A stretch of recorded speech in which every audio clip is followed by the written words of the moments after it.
dedicated to Eastern and Southern Kentucky. This is WYMT Mountain News Weekend Edition. Good evening, I'm Keaton Hall. 2 people are dead after a restaurant shooting early Sunday morning in Louisville.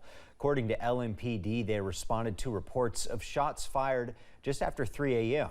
When they arrived, they found one man who was declared dead on the scene. LMPD officials say 5 others were located and sent to U of L Hospital, where one of them died due to their injuries this morning.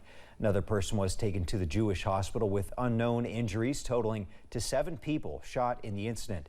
LMPD says they currently have no suspects and are calling on the community to help resolve what is Louisville's 3rd mass shooting this year. Too many families are having to bury their loved ones. Too many children are being left without mothers and fathers, lost to senseless gun violence. During the mayor's press conference, it was revealed that Southern Restaurant and Lounge, where the shooting took place, was not supposed to be open.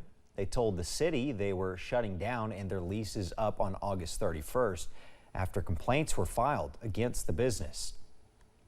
Well, Ohio Valley Wrestling made its way to Middlesboro yesterday after the Wing Fling Festival, and owner Matt Jones shared a very special announcement. WYMT's Jack Dimmler has more on something wrestling fans can look forward to. When Matt Jones took over as owner of Ohio Valley Wrestling, he did it with a major goal in mind. But I bought it because I wanted to take it around the state. I wanted to take it to places like Middlesboro, bring it to folks. It's a high quality product, and I wanted to make sure to get it out there.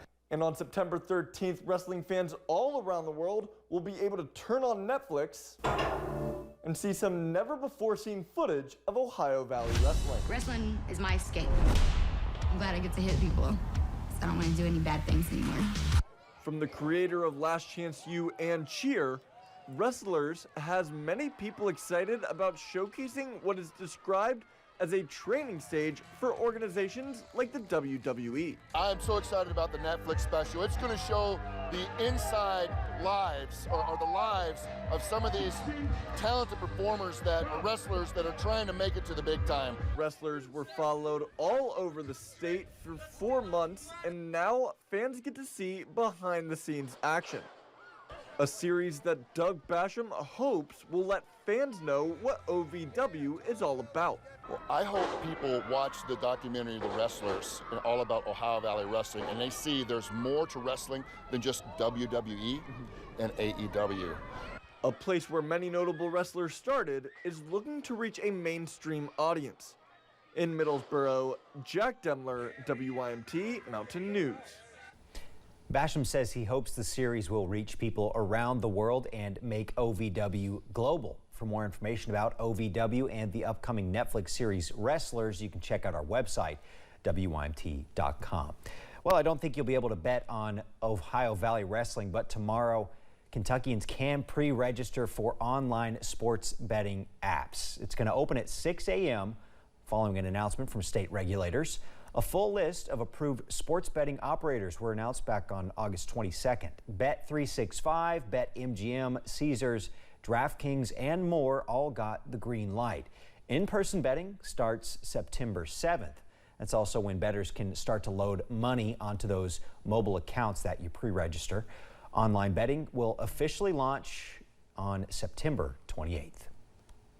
Well, over the past couple of days, officials with the National Institute for Occupational Safety and Health have screened hundreds of coal miners in their free black lung screenings in eastern Kentucky. WMT's RJ Johnson has more on why this was needed and what the next steps are. The National Institute for Occupational Safety and Health wrapped up their free black lung screenings in eastern Kentucky. Field and Outreach Coordinator Christopher Parker says it's crucial that they get out and offer these free services. Health is very important, whether it's getting X-ray screening for coal mining or just in general. It's always a good opportunity for you to understand your health and what may be impacting you, so that way you can have a good quality of life. He says they want it to come to Central Appalachia because of the high rates of the disease. So coming out to the community areas where the coal miners may be, we can reduce some of the barriers to screening to be able to be right where they live and work.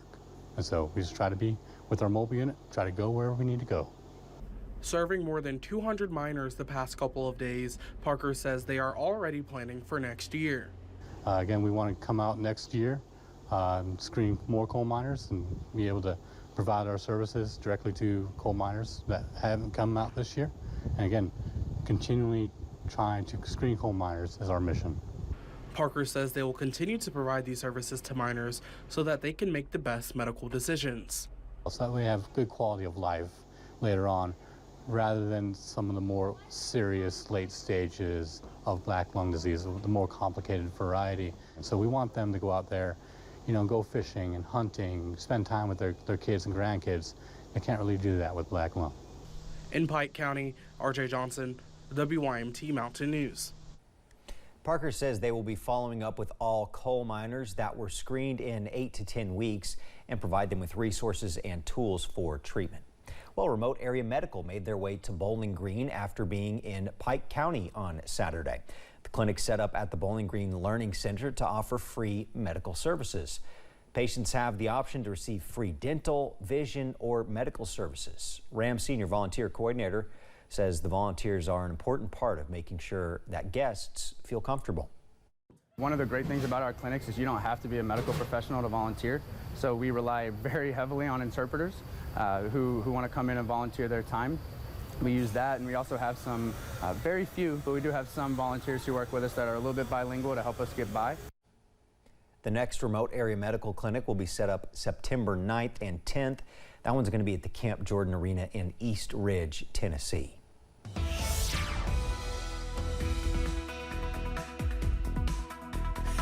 Well, we're continuing to watch a few light showers out there as we head into the evening and overnight hours. We're going to continue to watch that through parts of tomorrow, too, especially in parts of the area. Let's take a look at the last 6 hours. Been off and on throughout the day. Some sunshine, some rain, and again, it's been a fairly nice day. A little bit humid out there at times earlier today, but otherwise, it's not been too bad. Live pinpoint Doppler radar as we take a look right now. We're going to continue to kind of see what's going on out there. A little bit of shower activity over in parts of West Virginia. Have a flash flood warning out just outside of our area there. It's probably going to be let go here pretty soon, but again, most of us kind of dry and quiet out there tonight.